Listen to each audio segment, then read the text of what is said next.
Hello friends, it's Shara. Thanks for stopping by. I have a blanket reveal. I got two of them. I'm going to show you one today and I'll show you the other one another day. And then I will change her on camera while I answer Suzanne's tag of teenage years. So I thought that would be fun, and let's get going with the blanket reveal. This is a kit from Bountiful Baby.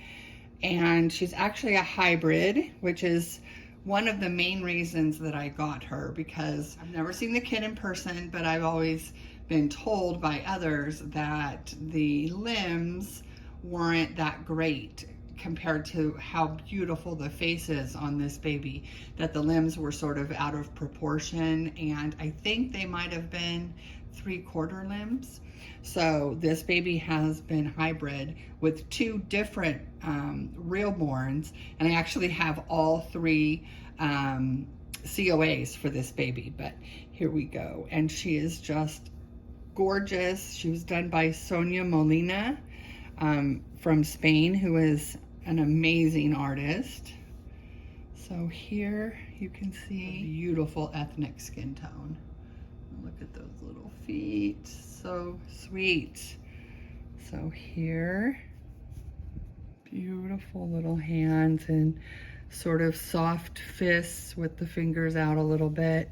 Again, the skin tone is miraculous. I love it. Really nicely textured. So sweet. All right, here we go.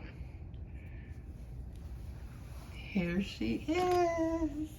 She is Cheyenne, and she has gorgeous painted hair, amazing painted hair, and these beautiful blue eyes, pierced ears.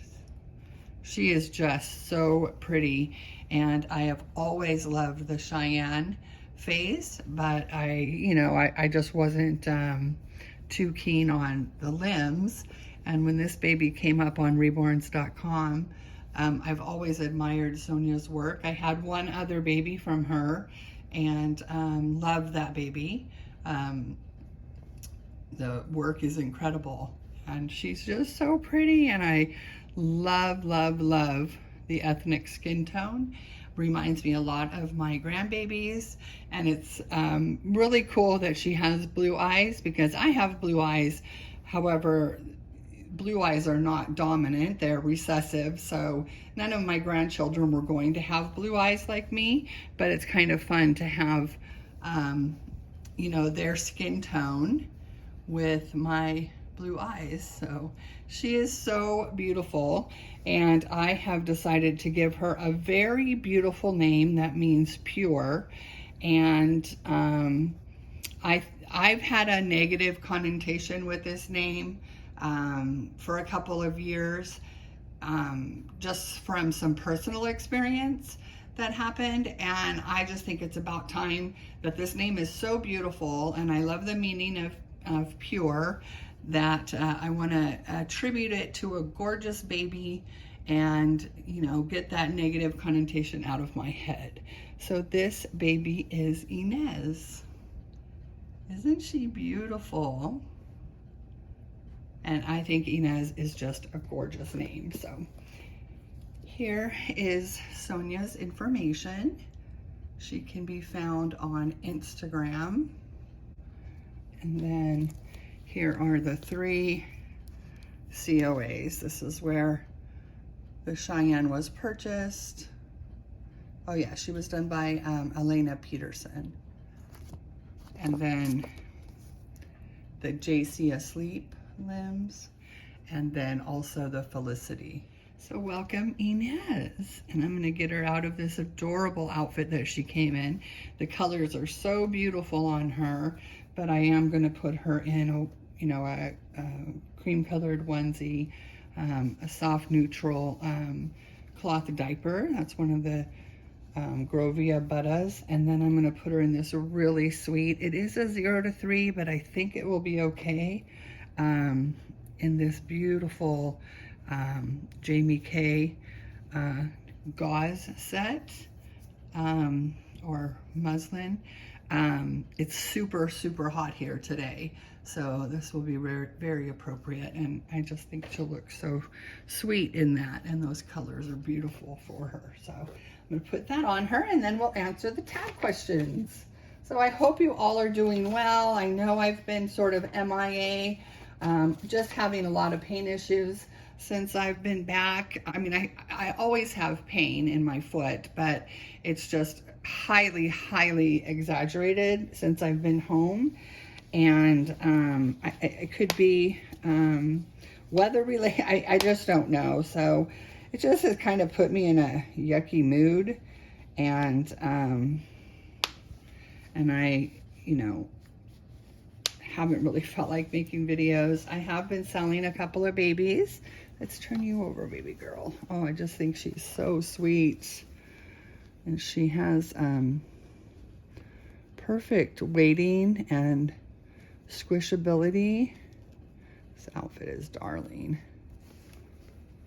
And so yeah, I just haven't even really been watching videos. It's, you know, I don't want to say I've been depressed, but pain can definitely steal your joy, and you can, you know, only focus on the pain, and that is what I've been sort of experiencing. So let's get this off of you, pretty girl. So pretty. Yes, it is. Oh my goodness, you're so beautiful. This is a little Juliana knit set. Very sweet. Here we go. Give me those feet out of there. Come on. Oh my gosh, she's so cute. I just love her. This pattern is really pretty. So let's get, this diaper looks a little bit, oh, it's actually ripping. It's a little bit tattered, pretty girl. Let's get this diaper off. Let's get this diaper off. There you go. Oh, so pretty. Yes, you are. So let me get these tag questions answered as I'm changing her. Did you consider yourself to be a mod, a rocker, a skinhead, punk, or goth when I was a teenager? I was definitely a rocker. I still love 70s rock, 80s rock. So I was definitely a rocker. I had the long, big, curly hair, like the, I always had it a perm. My hair ended up becoming curly naturally, but it used to be bone straight. And oh, I don't know if this diaper's gonna get over you. What happened to your, let's see, I'm gonna turn her a little bit this way. I'm struggling a little bit. Well, it fits you. There you go. Sorry, baby girl. I'm sorry. I threw you all over the place. All right, there we go. Get your onesie on. I haven't changed a baby on camera in a while, you guys. You have to forgive me. I'm a little rusty. Number 2, what kind of music were you into? Well, I was into 70s rock, 80s rock. I liked some of the more hip music or trendy music, like I wouldn't consider Madonna rock, but so I did like the real pop rock as well, Madonna and Michael Jackson, and you know, I really pretty much loved everything, but I considered myself a rocker. Next question is, how many boyfriends or girlfriends did you have before you settled down? Oh, I didn't settle down until I was 21, which is not very old, but I had, you know, I never had any real serious boyfriends before then. Maybe a couple that I thought maybe were more serious than they really were. But yeah, I was in the Army before I got married, and I was a very, you know, social person. I worked a lot, and all throughout high school. I didn't really date a lot during high school, But after, you know, the 4 years after getting out of high school, or the 3 years after getting out, I definitely, you know, dated and had fun, went out. Oh my gosh, this is a little big, but it looks cute. I'm going to be doing another video later on. I got some Happy Mail and I actually am not sure who it's from. I have an inkling, but I'm not sure. Oh my gosh, I'm not going to put anything else on her. This is so sweet. I'm not going to put a bow. I'm not going to put socks, of course, it's too warm. I'm going to leave her just like this. Yes, I am. Okay, what kind of clothes did you like? I wore jeans, you know, t-shirts. I had some of the trendies, you know, I did the leg warmers and I did the peg leg jeans, and but mostly I was more casual and dressed like a rocker. Did you have a famous designer? Does Levi Strauss count? Yeah, I wasn't much of a fashionista. Still am not a fashionista. I dress my grandchildren, my children, and my dolls way better than I have ever dressed. I've always had sort of body dysmorphia. I just never felt comfortable in my body, and I didn't know how to dress it, and I still kind of struggle with that.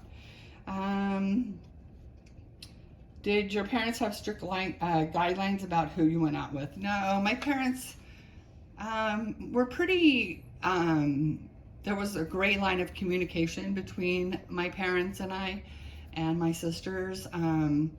They were pretty open with us and trusted us unless we did something that broke their trust, but they weren't strict on, you know, the type of person. I mean, just had to be a good person who treated me well, but they weren't, you know, really strict. Did you have a time when you had to be home by? I think it was, you know, on a school night. Gosh, I don't remember. I mean, we definitely had curfews. I think it all varied on what I was doing, where I was going, the expectation. But again, because we had a mutual respect, I didn't press any boundaries, and my parents didn't set a lot of real hard, fast restrictions. Does that make sense? So they knew they could trust me. And was I a moody teenager? No, I wasn't moody. I didn't have those ups and downs and big blowouts or anything like that. Pretty easygoing. How many times did you get your heart broken? I had fun, and I wasn't, like I said, in real serious relationships. So no, not. I mean, I had my heart hurt, but not broken. Was there someone you wanted to go out with, but they never asked you?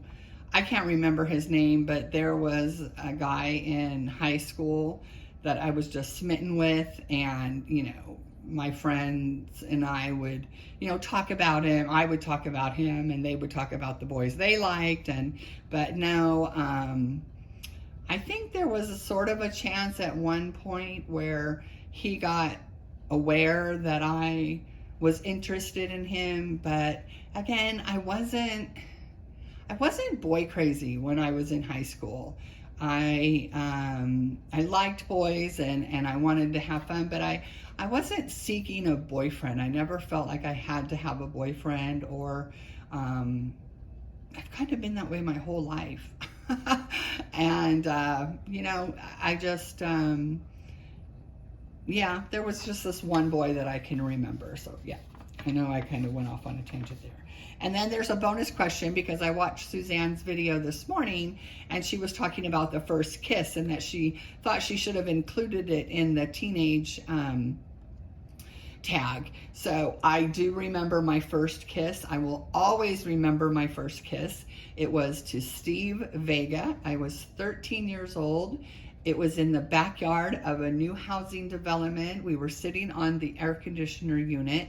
We were in middle school. So in middle school, I was a little bit more of the starry-eyed kind of girl, but by high school, I sort of lost that.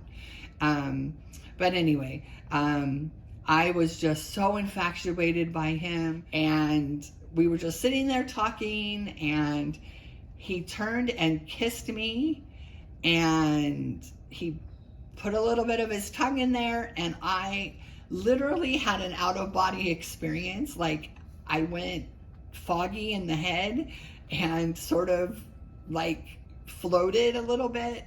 It wasn't so much that the kiss was so good, it was just, it was so surreal to me that he had kissed me, and I kind of stammered and stuttered, and he's like, "Are you okay?" or something like to that effect. And I said, "Well, I've never done that before." And he said, or that's my first time or something, I said. And he says, "You never kissed?" And I said, no, I mean, I've never kissed with tongue before." And I just remember running home and just being in la la land, like I had kissed a boy. So it was definitely a memorable occasion for me, and I think of it fondly. He was sweet. We ended up staying in touch, and here and there kind of, held hands. Or I remember one Halloween, we walked with each other all through the neighborhood. I was on roller skates. I was a roller skating dancer. I wore a short skirt and my hair in a pigtail and lots of makeup. And, I was 13, maybe 14 by then. So yeah. And I had the, four-wheel white roller skates with the pom-poms on the front and nylons, the big shiny legs nylons that were so tight and shiny. And oh yeah, I did the whole 80s thing really well. It was the beginning of the 80s, because I was born in 67, so in 1980 I was 13, 14 years old when it hit. So yep. And I'll always remember Steve Vega. So I hope you all enjoyed this video. I know it's a little long, and I'm sorry, but I did want to introduce this gorgeous girl to you. Little Inez is so pretty, and I'm so happy to have her. And I just love her coloring so much, and her name is perfect. It's such a beautiful name. So thank you all for coming. I hope to be getting back to some regular videos. I have some organization again that I want to do. I think that's a never-ending battle in a larger collection nursery, and a shopaholics nursery who buys too many clothes and accessories, and I have to keep rotating, maybe selling, donating, whatever. But it's part of the hobby. I actually don't mind it. I enjoy it, but it definitely is a lot worse or a lot harder on me when I'm in pain. But I've been doing some exercises that I hope will help, and just trying to take it easy otherwise and not aggravate my foot. But chronic pain is not fun. And I'm sure there are so many out there who know what I'm talking about, and it can really mess with your head mentally and keep your focus away from your joy and have you focus just on the pain. And not so much a pity pot, but just you can't think of anything but the pain. All right, friends, thank you so much. I really, really missed you guys, and I miss watching all of your videos and commenting, but I'm hoping that my mood changes now that my foot's feeling better, and we will get back to the regularly scheduled Shara. All right, friends, take care. As always, we are sending you wishes of love and light, and we'll see you in the next video. Bye-bye. Thank you so much, Suzanne, for this really fun tag.